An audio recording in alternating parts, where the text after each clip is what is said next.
As part of Creative Classrooms, our brand new CPD programme for primary school teachers, we visited Cragside Primary in Newcastle, who are currently developing a Shakespeare Schools Festival project which showcases their whole school approach to embedding the arts throughout the curriculum.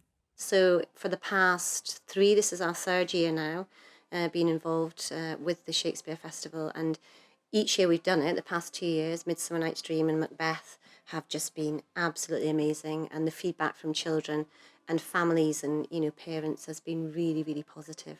As part of the package, you get a teacher training day, which is a full day at the university, where you're with people from across the region, and they give you basically like tips and techniques, little games you can play with the children to do with voice projection, that sort of thing, and ways that you can kind of attack the play that you're given and ensure the children understand it and respond positively to it. So it starts with that. Then one teacher would go on that training day and then come back and kind of disseminate and share the good practice that's been seen on that training day. So that happens before the summer holiday break. So in the September, we then start to cast and start to rehearse the show. The past two, Macbeth and Midsummer Night's Dream, the past two performances we've done have been quite traditional. And we've stuck quite closely to, like a similar setting, etc. Whereas this year we decided to really come away from that, and our Tempest is going to be set in a post-apocalyptic wasteland, and that was something that was kind of decided by the children. We had different ideas, and we kind of had a vote on which we thought would be better.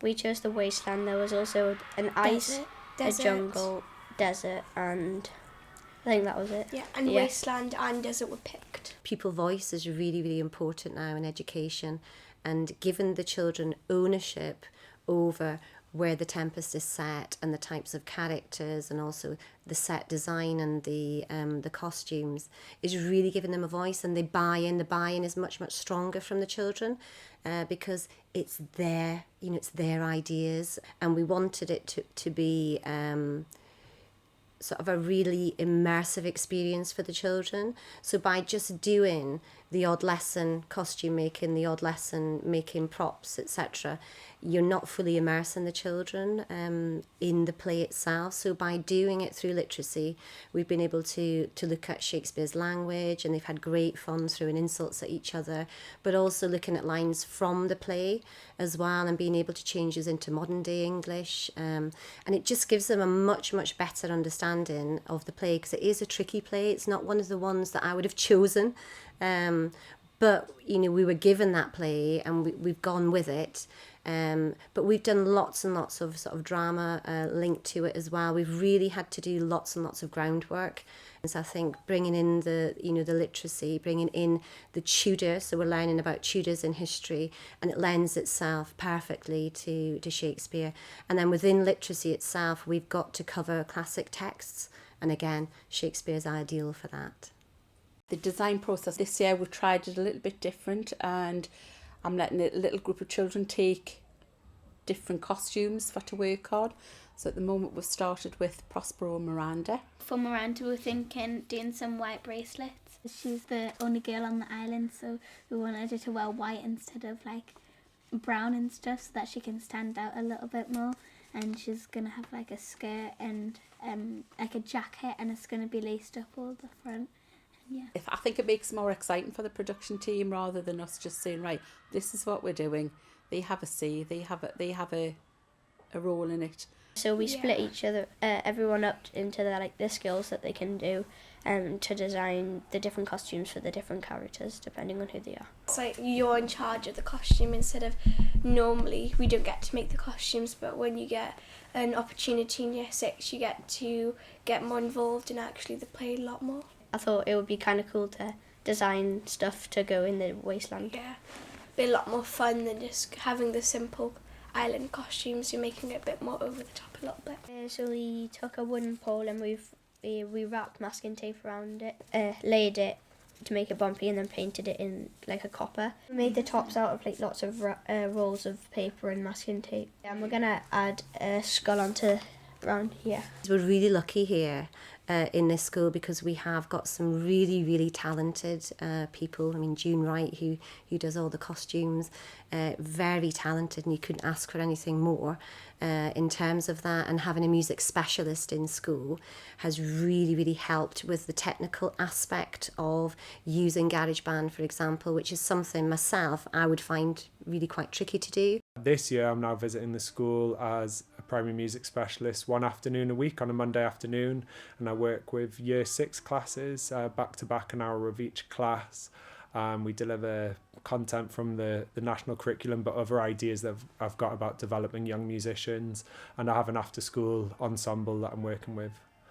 And my role within this project is I was tasked to create several pieces of music that the school will use within the Tempest.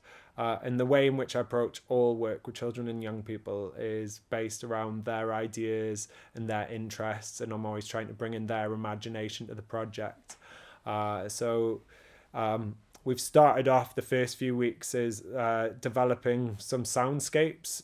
We had a listen to some different ideas around what a desert wasteland would be, how young people would describe a desert wasteland, and we started off just exploring vocal sounds, percussive sounds, and using GarageBand to record those sounds. And then they've explored different sound effects and different synth sounds.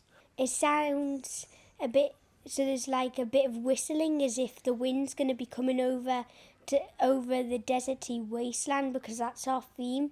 And you should be able to, in the music, hear the sand swooshing and the wind howling. And then as it builds up and things, we have louder sounds like stamping feet, hitting your chest, hitting your thighs, things like that. That's how we've been approaching it. We're going to write a song again. That'll all just come from their ideas. I always sort of start with a thought shower exercise around what are their thoughts around a topic, and trying to bring in their musical interests as well. I've learned how to actually properly use GarageBand because I've messed around on it before, but I've never actually recorded things properly and tried to make some actual tunes. And it's the same with me, just going on GarageBand and trying to work out new stuff and making music on it, yeah. And then at the end, when you've just been clattering on and you're thinking, oh, that was fun, you've actually made a piece of music, which is really good. Yeah, so you're having fun by messing around, but you're messing around but in a formal way to get something which sounds really nice. Engaging with a variety of professionals like Rob and working with Northern Stage, that will definitely help us. I'm aware that we then need to maybe share our learning with other schools, so that freeing up Lisa, for example, a cultural lead, to go and work with other schools who may be thinking about a project like this and just support them like that, I think would be a really valuable next step. What I want is for creativity to be embedded across the school and through every school day, so that it is, and I think we're moving really well along that direction already. So we don't just see creativity as I've said before, in an art lesson or in music. We don't just think, oh, this is where you can be creative. We recognise that creativity can take place in all lessons and all subjects, and that by investing in creative thinking with all children, that when they leave us, Cragside children are known for their ability to think in divergent ways, to work well with others, to think about other people's ideas, to accept and respect the ideas of others, and that we'll be producing not just great artists or actors or musicians, but also data scientists, engineers, that all of these things are part of creativity. It's not just, and I don't mean just, an artist or an actor who's creative, that we can see that importance in all sorts of subjects and all sorts of occupations.